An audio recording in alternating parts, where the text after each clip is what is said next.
What is up, everyone? In this video we're going to be playing Briar Jungle, and I'm going to be showing you how to carry once again on this beautiful vampire champion.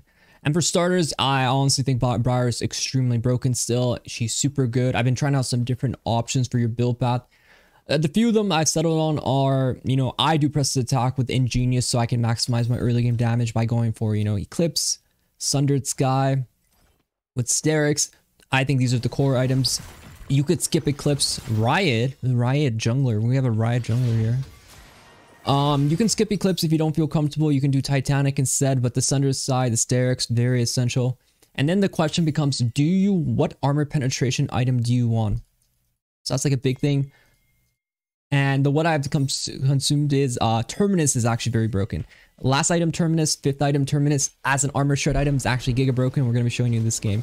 If the enemy team does an FF before that. So here I start red because, if I can get a leash, it's never bad to get a leash, right? Especially when they walk in and sort of like ward all your jungle. What that does for me, it kind of like puts me in an uncomfortable position. So here we always want to auto down, save our W, not W this. We just want to smite this one and then go to the next scam. And our bleed damage will kill that, so you don't have to worry about that at all.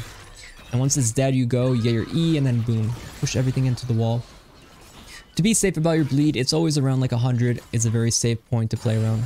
Here we just want to auto and just kill fast, so we move on. Now we're going to be doing the Raptors. He did warded, but I don't feel bad if he warded. Also, we got vision on him, so he started bot side too, so that's really good to know. I always keep this information deep within my head, and I use it as much as possible. So here, I'm going to be using that information by knowing maybe he can do a fast level 3 gank bot, so I'm going to ping my bot lane as just a reaction, especially because they should know that I can't be there, and I think Vago might look. So here I decide what do I exactly want to do, and they actually all in on that timer. Here I decide that I'm actually going to go try to help them if we can. I think it's actually good if he chases here. You just bait him.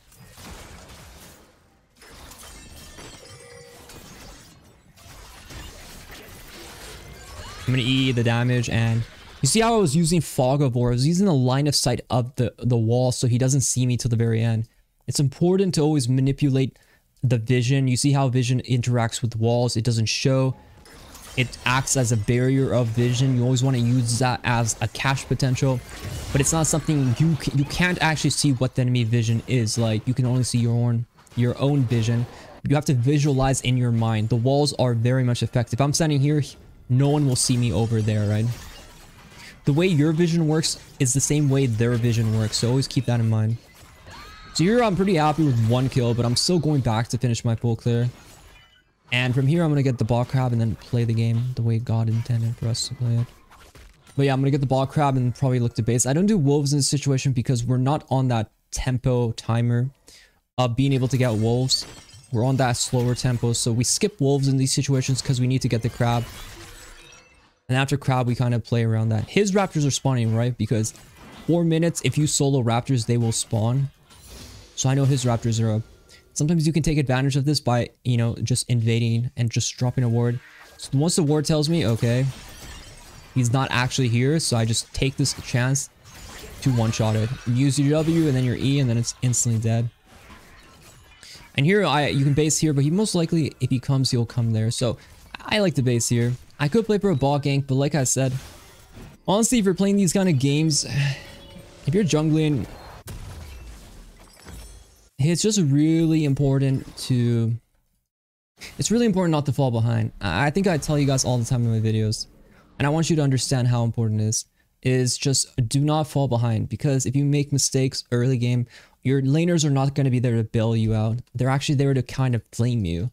So you don't want to be in that kind of situation. Here, I see this guy there. He will try to move for the grubs, but I think I can one-shot one grub before he gets here. So what I'm going to do is actually jump over, one-shot this grub, and then maybe play to fight him.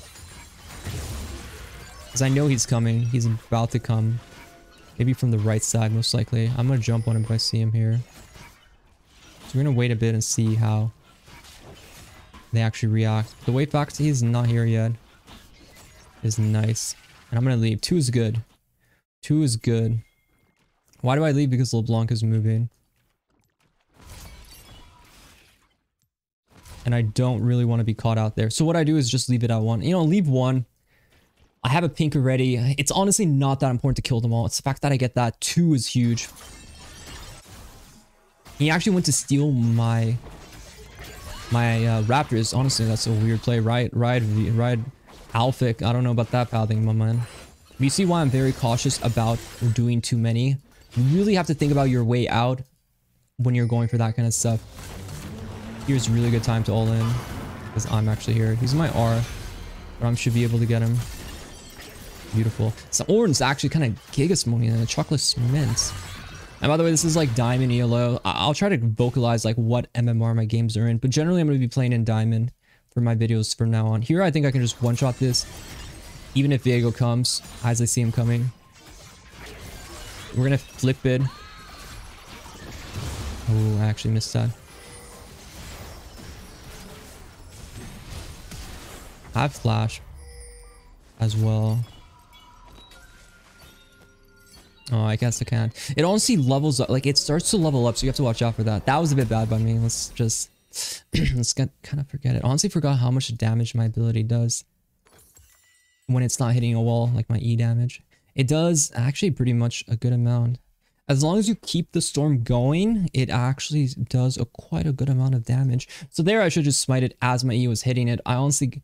brain fart, you know, even the greatest make mistakes. So here I have to be really cautious about going into my jungle. This guy's coming, so here I would actually like some movements. He just used E, so Echo coming, just wait for someone. It's not like I have to have someone, but it's gonna help a lot. He has no E, so he should die here. And it's safety, right? Like, I spotted him. I could have jumped on him, right? But I was aware that he's in a bad position, not me. So I should see how he sort of responds. Like, what is his game plan? Is he going to try to fight me? That's like what I'm thinking. Does he have a ward on me, or is he going to proxy? And because he's a doofus, he went to proxy, and that's good for me. But honestly, I do think Void Grubs are a bit overrated as much. But they're good for your experience. They're good for experience. They're good for fights. And they're good for winning, you know?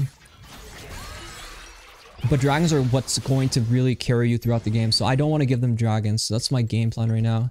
Is to just spot. And if he's on dragon, I R. Now I am I'm guarding my dragon timer, right? So here I want to watch Echo, because this window is where usually mid laners or supports can go. I don't think starting dragon's the best, but I just want to spot his camp. So Raptors are up. Information gathering. Information gathering. I want to see if his red is up.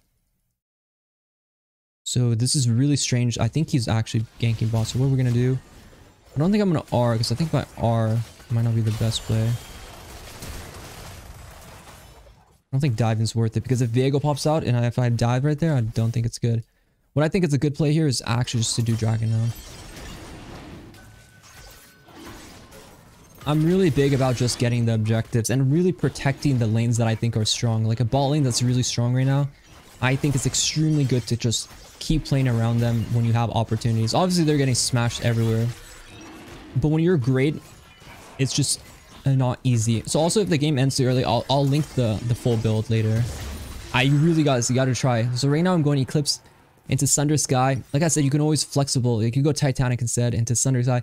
Sterix, DD, all essential, guys. All essential. You need these items. You could go GA too sometimes. It doesn't matter all that much if you don't like the DD, but honestly, DD is really broken. The reason why I like DD so much is because it all scales off your missing health sort of thing. Extremely powerful, very important, very important. So here, I'm gonna base. And then you decide on your armor pen. The decision is always, do I want Cleaver or do I want possibly the Terminus? I think Terminus is really OP if you know how to use it, right? Like, it's sort of like a bit of a weapon that can be very powerful but really weak. You see, I'm always kind of looking at my R range because I'm mostly trying to decide on whether... just get a feel for it. I think fighting here is good. Here I think I R because I think he goes this way. If Ornn was able to use ability. I'm not going to go then, so I'm just going to keep farming.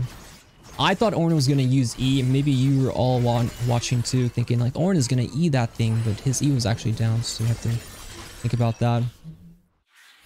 Here this guy is disrespecting me. So here if I hug that, he actually didn't see me there, which is nice. So what I'm gonna look to see if he's in this brush. No. Is he here? He might be here. So we're gonna W forward. No. He actually just went for a super deep ward. I'm not sure why he did that. He still dies even if he has wards. So this Renekton is he's doing some weird things. And you know, Void Dwarves are still good to get, but here I could get flanked by LeBlanc on the right side, so I'm respecting that.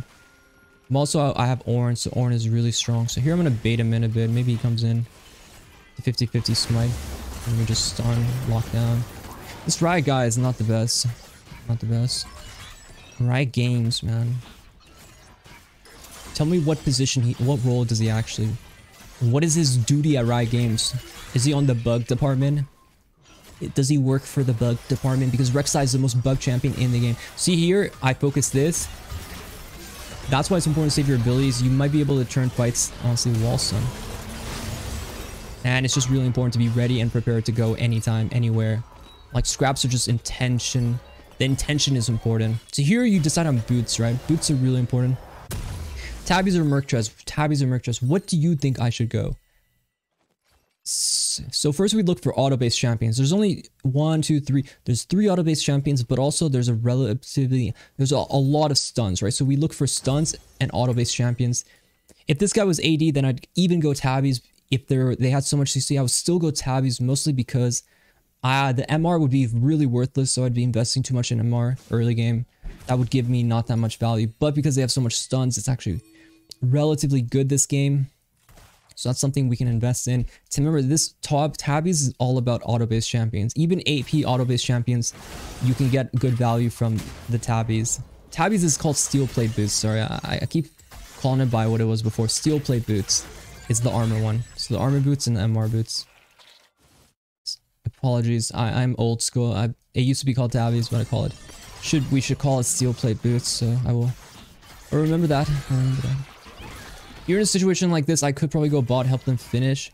But if you look at my jungle camps, it's so perfectly lined up for me to just like full clear here. And when you're ahead, I think a lot of people feel like the need that they have to do something, that they have to be like pushing their advantage. You don't really have to do it. A lot of times it's better to just sort of play safe when you're ahead and let the enemy team make these sort of mistakes around the map. Like this guy going in will make it a lot easier for me to go in. Plus their lanes are not that easy for me to even gank. Like you have to understand, like your ganks are all based off how easy the laners are to gank. If I'm in a game like this, like ganking a Caitlyn Lux generally is extremely difficult. And it's something like I probably wouldn't be able to do that often. So like we're lucky this game that we actually have like really ahead laners. But on average, it's really difficult. So here I'm gonna actually 1v2 them. So we're gonna angle. Most important thing, you want to angle the R, right? Just like that. As close as possible, leaves the minimum amount of time for them to react. And we just run them down. This guy's dead because he understands like Briar is not someone you mess around with. And here we just get the last creep. And then we could reset, we could push the next wave, or we should do Herald. Dragon's up.